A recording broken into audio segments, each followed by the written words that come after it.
นั่นเอามาต่อเลย1ผลงานเพลงเอาเพลงนี้ก็สิเอาลง YouTube เด้อเอา2คนกับเบาโจมนี่เนาะทักทายสบายดีเบิดสุขคนเด้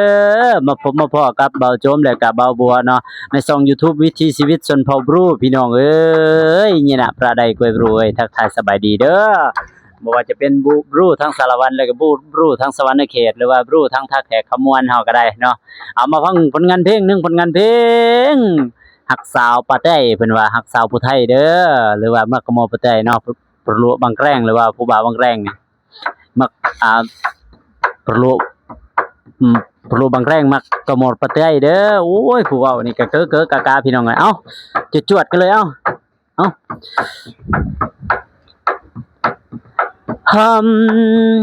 กะโมตันเปรื่อยตะไงป่าละคือไม้กะโมปัตไตกวยอ่อน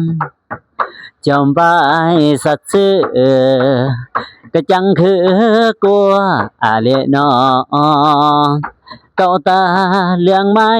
สังบ่กวยคือกวยอ่อฮาลิรบ่กาเฮาบีหาดาว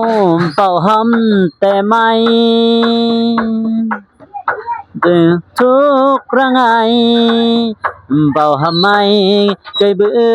ระเบือperlu bang karengแต่เรื่องเรียงจะไม่ไกวคืนไม่อ่อละลือที่ไหนเด้อคิดอีเบินจะไม่อ่อกวยอ่อนจะคิดหลายใจโอนสมเนาไปจะไม่สดใสแบบเนื้อสมคำลำเลือจะคือนาอาไก่เยือง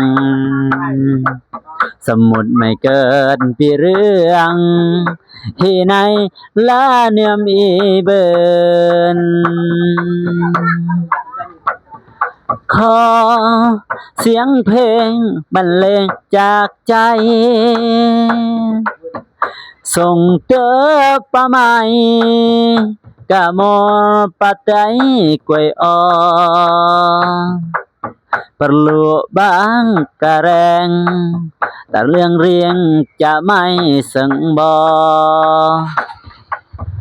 กวยคือกวยอ่อที่ไหนเด้อคิดอีเบอเอาจวดขอจบเด้อพี่น้องเอ้ยฟ้ามืดฟ้าเหลื่อมฟ้าตึมพี่น้องเอ้ยจบกันไปเด้อบ๊ายบายทุกคน